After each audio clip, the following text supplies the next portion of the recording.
शाम 7:30 मुस्कान ने जैसे ही मनु को बताया कि उसको आईएसबीटी पर एक लड़की बेहोश हुई है, मनु ने ऑटो वाले को हाथ के इशारे से रुकने के लिए कहा। अरे भैया रोकना क्या है? इतना ट्रैफिक है, ऑलरेडी सब रुके हैं। मुस्कान को लड़की के पास से कोई आईडी प्रूफ तो नहीं मिला था, पर उसने तुरंत लड़की की फोटो मनु को व्हाट्सएप कर दी थी। ये लड़की शिवानी ही थी।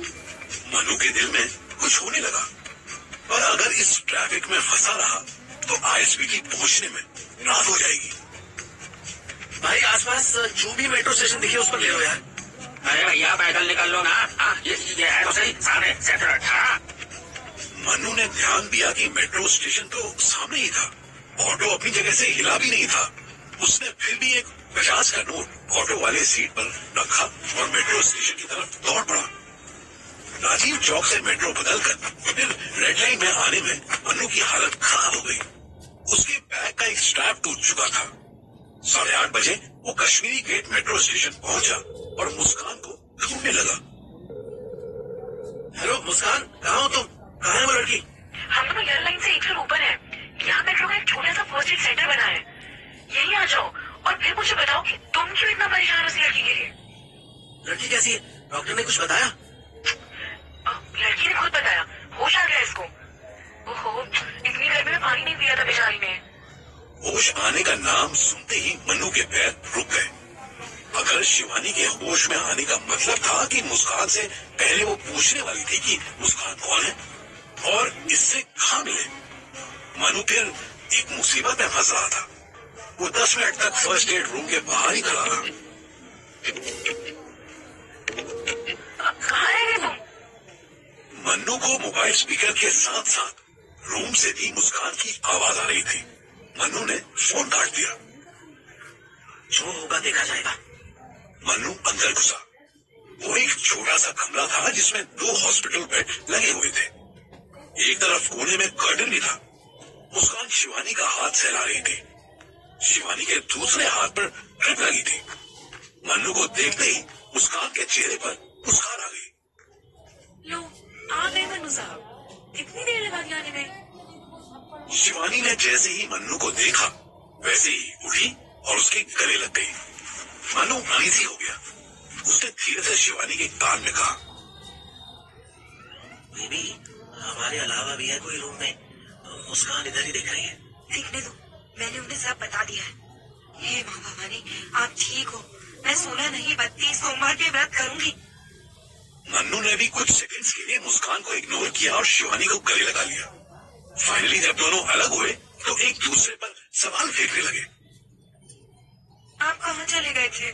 तुम फोन क्यों नहीं उठा रही थी? और आईएसबीटी कैसे पहुंच गई? जब ऑफिस गई थी तो वहीं रुक जाती ना। आप मुस्कान जी को कैसे जानते हो? मुस्कान ने दोनों को रोक दिया। रुको जरा दोनों, सब्र करो। पहले आराम से बैठ जाओ, ट्रिप पूरी होने दो, फिर सवाल जवाब करना, ठीक है? दोनों ने हाँ में सर हिला दिया। शिवानी वापस बेड पर लेटने लगी, लेकिन उसने मनु का हाथ नहीं छोड़ा। शिवानी, तुम्हारे लास्ट क्वेश्चन को ना फर्स्ट बना देते हैं। मैं मनु जी को ट्रेन में मिली थी, ये शायद ग्वालियर जा रहे थे। मन्नू के शरीर में एक साथ 100 कीड़े काटने लगे। वही हमारे बीच बातचीत हुई और इन्हें मेरे एनजीओ के बारे में पता चला। यू नो व्हाट, वैसे तो मैं सारा दिन अपने एनजीओ के बारे में किसी न किसी को बताती रहती हूँ, लेकिन मनु एक लौटे ऐसे पर्सन है जिन्होंने एनजीओ को फंड देने की बात की।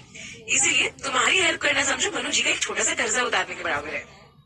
ओह बेबी, ये ना हमेशा सबकी हेल्प करने के लिए रेडी रहते हैं। कितने की हेल्प ऑफर की इन्होंने? 2 लाख की। 2 लाख सुनते ही मनु खांसने लगा। 2 लाख? बेबी 2 लाख कहाँ से आएंगे? बेबी आ जाएंगे कहीं ना कहीं से। डोंट वरी, तुम अपनी बताओ, तुम घर से क्यों भागी और फोन क्यों नहीं उठाया और आईएसबीटी कैसे पहुंच गई? शिवानी ने गहरी सांस ली। मैं ना बहुत डर गई थी। चाचू ने मुझे आपके फोन से फोन किया था। मुझे लगा कि मैं मर गया। मारे आपके दुश्मन। पर चाचू के बारे में मैंने सुना था कि वो जिसको भी खत्म करते थे उसका मोबाइल निकाल लेते थे और कुछ दिन तक उसी मोबाइल से फिर सबको कॉल करते थे। तो तुम इसलिए मेरा फोन इग्नोर कर रही थी कि तुम्हें लगा ये मोबाइल तुम्हारे पूजनीय चाचू के पास है? हाँ, और मैसेज में मुझे लगा वही भेज रहे हैं आपके स्टाइल में। पुराने मैसेजेस देखकर सेम स्टाइल में मैसेज भेजे जा सकते हैं ना। अच्छा दिमाग लगाया। फिर ऑफिस क्यों आई? मुझे आपका और कोई ठिकाना मालूम नहीं था, मैं क्या करती। मुझे लगा ऑफिस वालों को तो पता होगा कि आप ठीक हो या नहीं। और न्यूज देखने की कोशिश नहीं की ना।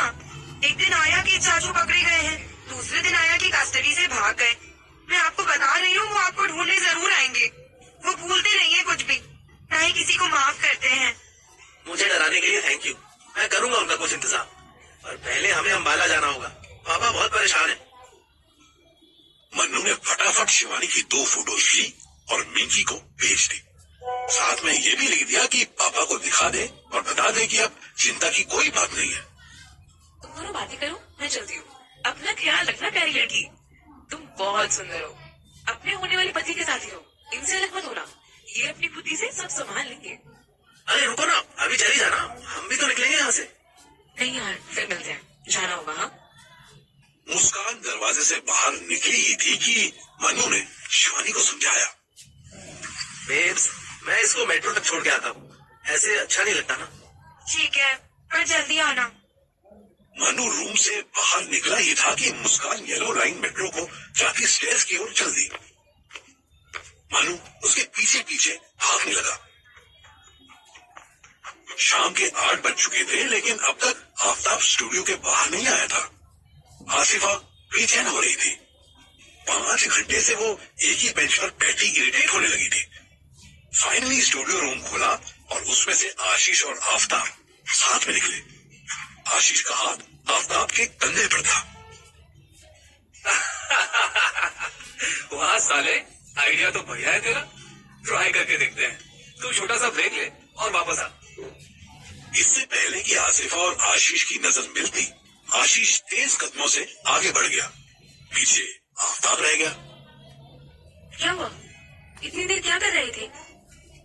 अरे इनको मेरा पहला गाना तो पसंद आ गया, पर 2 और ट्यून है जिनके दूसरे अंतरे पर बात फंस रही थी।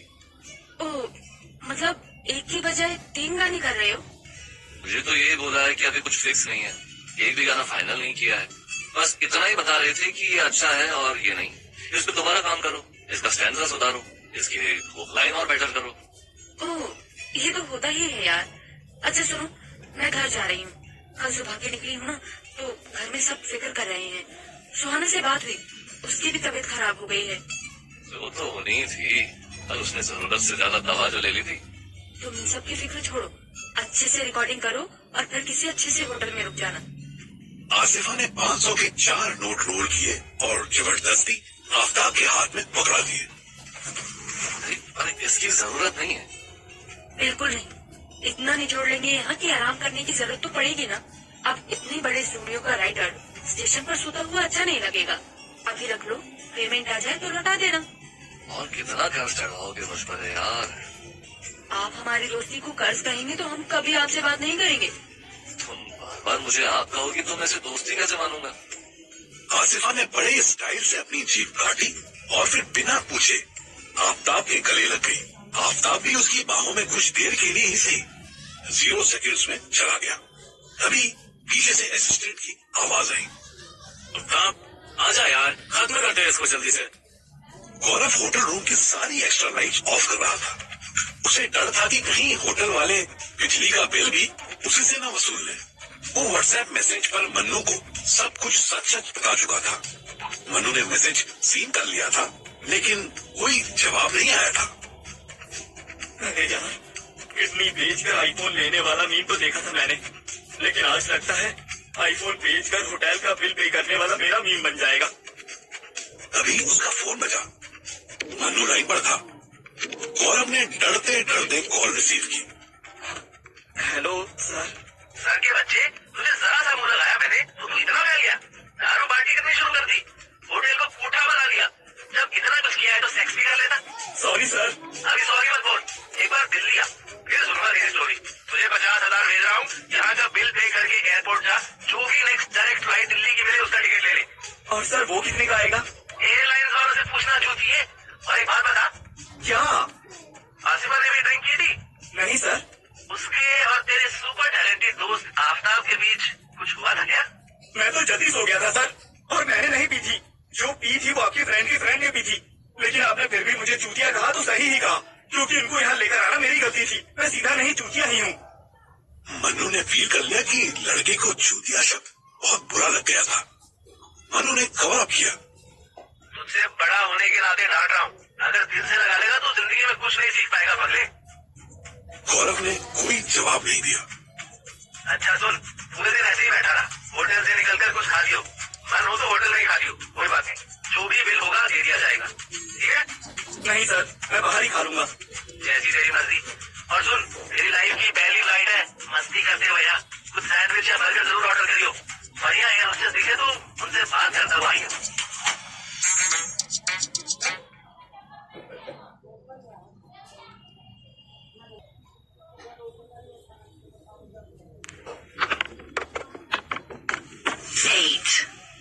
साढ़े 8 के आसपास का टाइम था जब मनु मुस्कान के साथ आईएसबीटी मेट्रो स्टेशन के अंदर खड़ा था। मुस्कान उसको देख करके मुस्कुरा रही थी और मनु उससे निगाह चुरा रहा था। थैंक यू वहाँ शिवानी के सामने झूठ बोलने के लिए। Most welcome. वैसे लड़की अच्छी है। और सुनो, इसे धोखा मत दो। जैसे ही मौका मिले शादी कर लो। नहीं यार, मैं तो सोचता हूँ कि ये ठीक हो जाए तो इसको सब सच बता दूं कि मैं इसके लायक ही नहीं। मन्नू ने देखा गौरव की कॉल थी। उसने फोन काट दिया। एक बात बताऊं, अगर तुम इसको सब बता भी दोगे ना, तब भी ये तुम्हारा साथ नहीं छोड़ेगी। इसलिए कहती हूँ, इसे मत छोड़ना। चलो देखी जाएगी। अभी तो तुम्हें 2 लाख भेजने हैं ना, अपनी एनजीओ के अकाउंट डिटेल्स दे देना। मन्नू समझ रहा था कि ये 2 लाख असल में सॉफ्ट ब्लैकमेलिंग के स्टाइल में मांगे गए। नहीं ना, बिल्कुल नहीं। पागल हो क्या? वो तो मैंने तुम्हारी इमेज हाई करने के लिए एंड खुद को शिवानी के सामने पैसे का लालची दिखाने के लिए बोल दिया था। बेफिजूल की टेंशन न लो। मन्नू उसका चेहरा देखता रहा।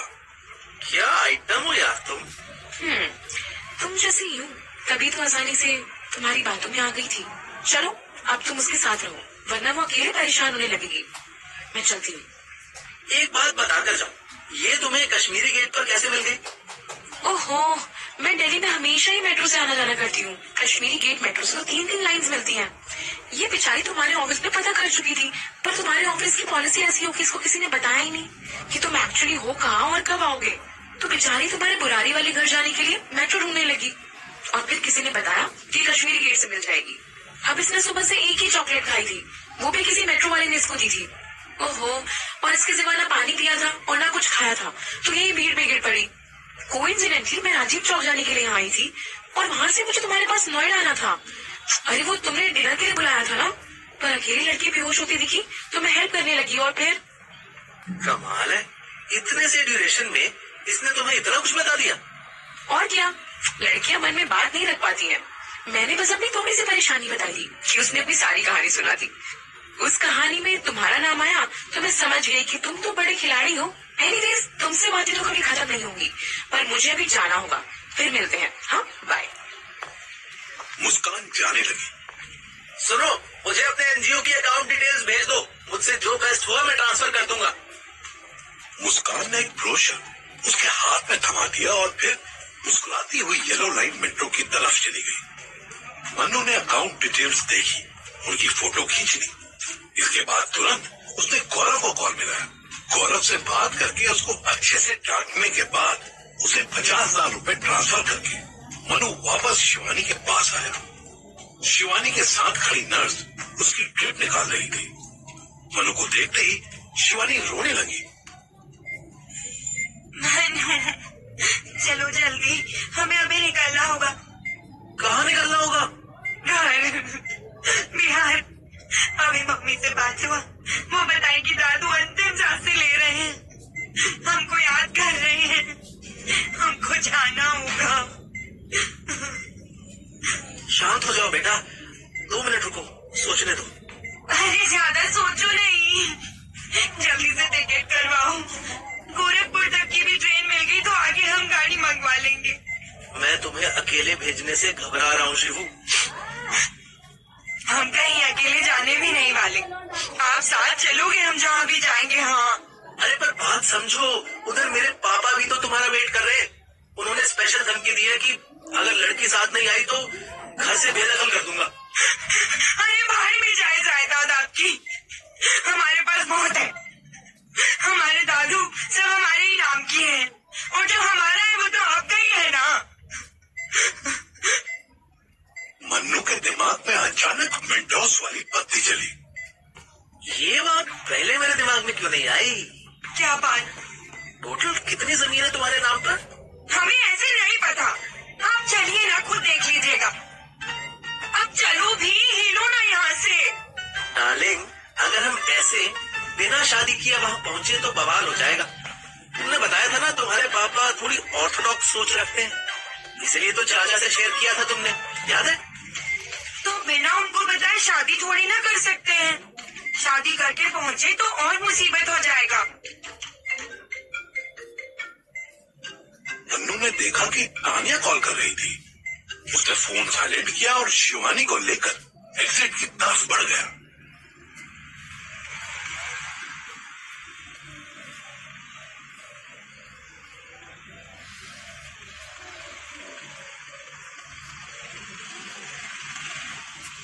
रात 9 बजे गौरव होटल से निकलने के बाद आराम से एक ढाबे पर बैठकर खाना खा रहा था।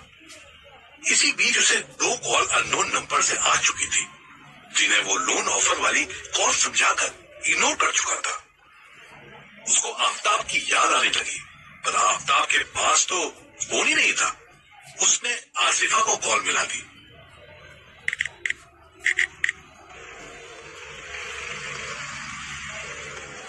हेलो आसिफा, कैसी है तू? हम तो बढ़िया है, बस घर लौट आए हैं। तुम बताओ, होटल में ही हो अभी? अरे घंटा, होटल का बिल कितना आया पता है? 32,000 रुपए। वो कमीनी सुहाना और आफ्ताब जो बैठ के दारू पी रहे थे ना, वो एक एक बैग 1800 से 3000 का था। अरे पानी की बोतल भी 180 रुपए की थी। अब तुम ही बताओ। हाय अल्लाह, फिर कैसे चुपता किया उनको? अरे कैसे क्या, मनु सर ने पहले 4 बातें सुनाई और उसके बाद पेमेंट कर दिया, और अभी फ्लाइट से आने को बोल रहे हैं। लेकिन यार मैं तो बड़ा एक्साइटेड हूँ फ्लाइट से जाने के लिए, क्योंकि पहली बार बैठ रहा हूँ ना। अच्छा सुनो एक्साइटेड आदमी, सुहाना से बात हुई क्या? वो बहुत थकी हुई और बीमार सी लग रही थी। अरे क्या घंटा बात करूँ उससे? वो तो सुबह ही मुझ पे चिल्ला रही थी, और जाते जाते भी 4 गाली देकर गई है। तुम भी तो हद से आगे गुजर गए। वैसे कल रात से पहले उसने कभी मेरे सामने इस तरह से बिहेव नहीं किया था। कल पता नहीं क्या हो गया। अरे मेरे दोस्त की संगत ही ऐसी है। अच्छा ये तो बताओ, क्या हुआ उसका? मतलब कहाँ है वो? गाना वाना मिला कि बस ऐसे ही भगा दिया उसे? गाना? वो अभी तक स्टूडियो में ही है। उसकी बातों से ऐसे इम्प्रेस हुए हैं सभी कि उसे छोड़ ही नहीं रहे थे। मैं उसे कुछ पैसे देकर आई हूँ, होटल पहुँचेगा तो बताएगा। अरे शिट यार, मुझे भी उसे अपना नंबर दे देना चाहिए था। अगर बेचारे को कॉल करना हुआ तो कैसे करेगा? ओह, नंबर देना तो मैं भूल ही गई। पर चलो कोई नहीं, 100 ग्राम दिमाग है उसके पास। आशीष सर से नंबर ले लेगा। अच्छा सुनो, मेरा घर आ गया, मैं बाद में बात करती हूँ। हैप्पी जर्नी तुमको। गौरव ने भी थैंक यू बोलकर फोन काटा ही था कि फिर उसके पास अननोन नंबर से कॉल आने लगी। गौरव ने फिर इग्नोर किया और खाना खाकर हाथ धोने लगा। पेमेंट करते करते फिर उसका फोन बजा। अरे कहीं आफ्ताब ने फोन तो नहीं ले लिया? गौरव ने कॉल रिसीव कर ली। दूसरी तरफ से एक कड़क आदमी की आवाज थी। हेलो, तू गौरव बोल रहा है? इतनी कड़क आवाज सुनकर गौरव की सिट्टी पिट्टी को होने लगी। हाँ, आप कौन? शाम से तुझे कॉल लगा रहा हूँ, उठाना क्यों नहीं? हाँ एक्चुअली वो अननोन नंबर था। तो वैसे आप हैं कौन? मैं सब इंस्पेक्टर अशोक वाघमारे, अंधेरी थाने से। तू सीधे यहीं आ जा, तेरे खिलाफ कंप्लेंट है। अरे पर मैं ऐसे कैसे आ जाऊँ? मेरी तो फ्लाइट है दिल्ली की। जितना बोला उतना कर, वरना वारंट निकल आया ना तो तुझे दिल्ली का देहरादून से ड्रोन निकालूंगा। सीधे अंधेरी पुलिस स्टेशन आ जा। अभी तो बस कंप्लेंट है, आके मामला सेटल कर ले। गौरव की हालत खराब हो गई। उसने जल्दी से मन्नू को फोन मिलाया, पर मन्नू ने फोन उठाया ही नहीं। अरे यार ये मन्नू सर भी ना, कभी टाइम पर फोन नहीं उठा सकते। गौरव के फोन पर अगला कॉल उसकी मम्मी का था। इधर गौरव पहली बार पुलिस स्टेशन देखने वाला था और दूसरी तरफ दिल्ली में शिवानी मन्नू को बिहार ले जाने की जिद कर रही थी। दोनों मेट्रो से पीतरपुरा जा रहे थे।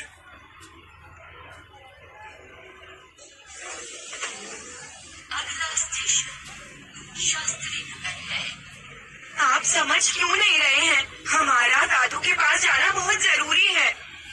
वो तकलीफ में है और हमें देखे बिना प्राण नहीं छोड़ेंगे। बेबी, मैं इम्पोर्टेंस समझ रहा हूँ, पर तुम दो बातें नहीं समझ रही।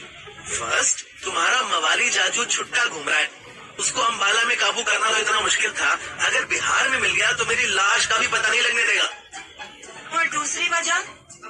दूसरी वजह मेरा बापू, वो किसी गैंगस्टर से कम नहीं है। उसने धमकी दी है कि जो कुड़ी यहाँ से रातों रात चुपचाप गई है वो वापस नहीं आई तो तुम्हें प्रॉपर्टी से अलग कर देंगे? नहीं, वो कुछ भी कर देंगे। उन्होंने कहा कि उनसे बुरा कोई नहीं होगा, इसलिए एक बार वहाँ चलो। फिर अम्बाला में ही मेरी गन भी रखी है, मैं आर्म्ड हो जाऊँ तो तुम्हारे प्यारे मासूम चाचू से निपट सकूंगा। लेकिन फिर हम गोपालगंज जाएंगे ना? हाँ पक्का, बस एक दिन की बात है। शिवानी एक बच्चे की तरह मन्नू के गले लग गई, फिर धीरे से बोली, एक बात पूछूं? सच सच बताओगे क्या? हाँ पूछो ना। चाचू ने अरेस्ट होने से पहले जब फोन किया था तब उन्होंने बहुत गुस्से में कहा था कि जिसको मैं भोला शरीफ मन्नू समझती हूँ वो एक्चुअली में बहुत हरामी है, भरोसे के लायक नहीं है। वो झूठ कह रहे थे ना? पीतरपुरा स्टेशन दरवाजे बाईं तरफ खुलेंगे, कृपया सावधानी से उतरें। मेट्रो अनाउंसमेंट सुनते ही मन्नू उतरने के लिए दरवाजे के पास आ गया, पर मन्नू के मन में शिवानी का सवाल घंटे की तरह बजने लगा। तभी फिर उसका फोन बजा। तानिया उसे बार बार कॉल कर रही थी। मन्नू पीतरपुरा स्टेशन उतरा ही था। कौन है? उठा क्यों नहीं लेती? अभी कैब पकड़ ले, 11 बजे के बाद मिलनी मुश्किल हो जाएगी, उसके बाद सबसे बात कर लेंगे। मन्नू ने देखा तानिया कई सारे व्हाट्सएप मैसेजेस भेज चुकी थी। उसने लास्ट मैसेज पढ़ा जिसमें लिखा था, मैं दिल्ली में हूँ, तुमसे मिले बिना नहीं जाऊंगी। आज रात अगर फोन नहीं किया ना तो कल तुम्हारे ऑफिस पहुंच जाऊंगी मैं। याद रखना